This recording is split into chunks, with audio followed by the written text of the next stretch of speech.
Байгалийн хуйлууд бол ерөөсөө л Бурхны математик сэтгэлгээ юм. Энэ бол Александрийн Евклидийн хэлсэн үг юм.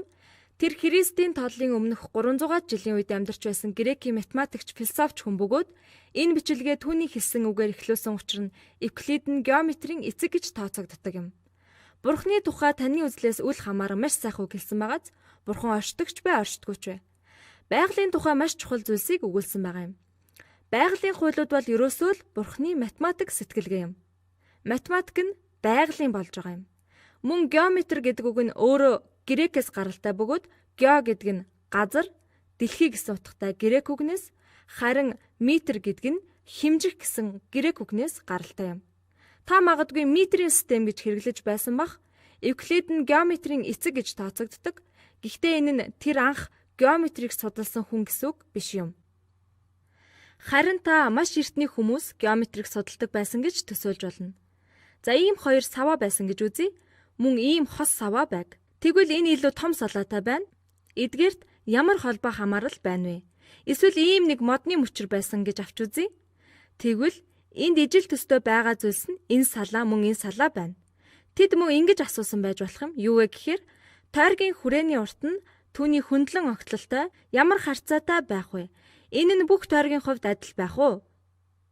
Мөн энэ нь гарцаагүй үнэн байна гэдгийг мэдэх ямар арга байна вэ? Тэгэхээр эртний грекчүүд геометрийн зүйлсийн талаар бүр илүү гүн гүнзгий авч үзэж судалж эхэлсэн байх нь. Пифагор гэх мэт грекийн математикчдын тухай ярихад Пифагор нь Евклидээс ч өмнө амьдарч байсан. Хүмүүс ихэвчлэн Евклидийн геометр гэж яриад байдгийн учир нь манай эртний өмнөх 300-аад оны үед энд Рафаэлийн зурсан Евклидийн зураг байна. Гэхдээ хин ч Евклидийг яг ийм төрхтэй хүн байсан уу гэдгийг тэрж байтугай хэдийд төрж хэдийд нас орсныг ч мэдэхгүй. Энэ бол зөвхөн Евклид Александрчуудад юм зааж байхдаа ингэж харагдаг байсан байх гэсэн Рафаэлийн л төсөөлөл юм. Гэхдээ түүний бичсэн Евклидийн элементүүд нь түүнийг үнэхээр геометрийн эцэг болгосон юм. Евклидийн элемент нь 13 бот ном байсан бөгөөд ер нь бол бүх цаг үеийн хамгийн алдартай ном юм. Тэрээр энэ 13 боттоо геометр, тооны онол, биетийн геометр буюу 3 хэмжээст геометрийн талаар маш нарийн нэгт гүн утгатай эмх зэгцтэй оруулсан байдаг. Энэ бол уг бүтээлийн англи хэл дээрх хувилбарын хавцсны зураг юм.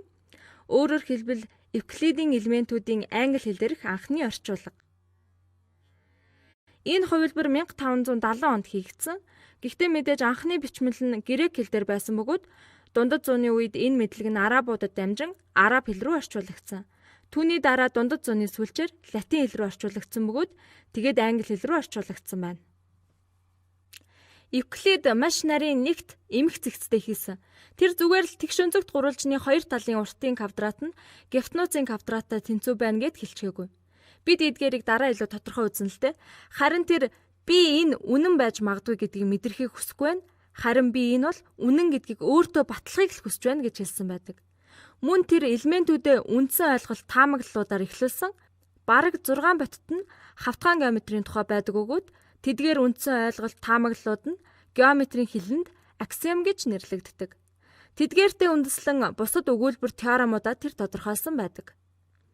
Тэгэд тэр одоо хэрвээ энэ ба энэ үнэн бол энэ үнэн байх ёстой гэдгийг би мэдэж байна гэж хэлсэн бөгөөд мөн бусад зүйлс нь үнэн биш гэдгийг баталж болно.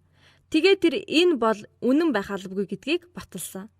Түүнээс гадна тэр зүгээр л бүх тойргууд ийм чанартай гэд хэлчихээгүй. Энэ бол үнэн гэдгийг би сая баталлаа гэж хэлсэн. Эндээс тэр өөр бусад теорем мөрдлгөөнүүдийг тодорхойлж чадсан. Бид мөн анхны аксиомуудаа ч бас ашиглаж болно. Онцлог нь гэвэл үүнийг хинч өмнө нь ингэж хийж байгаагүй. Ямар ч эргэлзээ танилзээг бүхэлд нь нарийн нэгт баталсан бөгөөд мэдлэгийн өргөн муудам хамрах хүрээг бий болгосон. Баталгааг зөвхөн ганц үүний эсвэл түүний хувьд хийгээ зогсохгүй, мэдлэгийн бүхэл бүтэн олонлогийн хувьд хийсэн. Юмсуудын дундуур нарийн нэгт аялснаар тэрээр аксиом, теорем, мөрдлгөөнүүдийн цогцыг байгуулж чадсан юм. Теорем өгүүлбэр нь үнэндээ ижил зүйл юм. Евклидээс хойш 2000 орчим жилүүдэд энэ бол номын эдлэгээний хувьд итгэмээргүй урт хугацаа шүү. Хэрвээ чи Евклидийн элементүүдийг уншиж ойлгоогүй бол хүмүүс чамайг боловсралтай гэж үзэхгүй.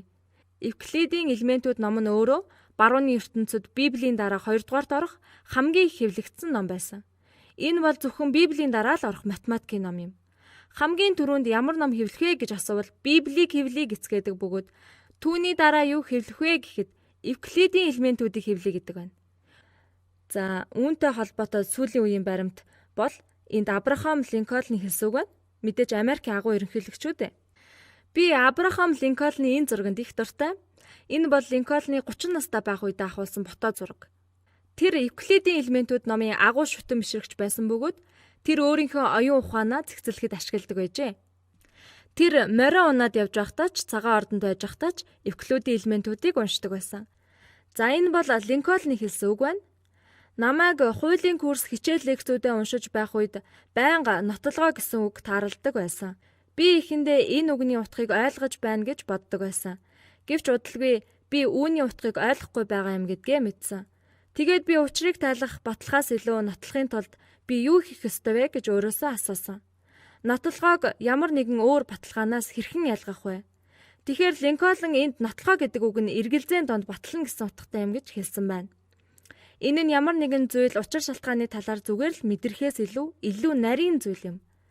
Би Вебстерийн талнаас л авалсан. Вебстерийн тал гэдэг нь Линкольны үед байжээ. Тэд тодорхой баталгаа гэж хэлсэн. Өөрөөр хэлбэл боломжит эргэлзээний доорх баталгаа гэсэн. Гэхдээ би энэ нь ямар төрлийн баталгаа байсан талаар төсөөлж чадахгүй байлаа. Маш олон төрлийн зүйл нь учир шалтгааныг тайлбарлах аливаа үйл явцгүйгээр боломжит эргэлзээний дор батлагдсан гэж бодож байгаа бөгөөд миний ойлгосноор нотлогоо гэдэг нь энэ юм. Би бүхэл лавлгааны ном тол бичгүүдээс хайгаад илүү сайн үр дүн гараагүй. Та цэнхэр өнгийг сохор хүн тодорхойлж байсан бах. Эцэст нь би Линкольн хэрвээ чи нотлогоо гэдэг үгийн утгыг ойлгож чадахгүй бол хизээж хуйлж болж чадахгүй гэж өөртөө хэлсэн. Тэгээд би Спрингфилд дэх байр сууриа орхиод эцгийнхээ гэрлөө явсан бөгөөд Евклидийн 6 номны бүх баталгааг хийх хүртэл тэнд байсан гэжээ. Энэ нь хавтгайн геометрийн 6 номыг хэлж байгаа юм. Тэгээд би нотлогоо хэмээх үгийн утгыг олж мэдснээр хуйлаа судалгаар бутсан. Тэгэхээр бүх цагийн үеийн хамгийн агуу Америк ерөнхийлөгчдийн нэг агуу хуульч болохын тулд Евклидийн элементүүдийн 6 номны бүх теоремыг батлах чадвартай байх ёстой гэдгийг ойлгожээ. Бас тэрээр цагаан ордонд байхдаа агуу ерөнхийлөгч болоход оюун ухаанаа цэнэглэх гэж үүнийг үргэлжлүүлэн хийсээр байсан байна. Тэгэхээр чухамдаа ийм учраас бид геометрийн бичлэгийн сан бүрдүүлж байгаа юм. Бид аливаа зүйлсийг хэрхэн яаж нарийн нэгт баталгаа хийх вэ гэдэг талаар авч үзэж бодож судлах болно. Бид чухамдаа 2300 жилийн өмнө Евклидийн судалж байсан зүйлийн орчин үеийн хэлбэрийг судлах болно.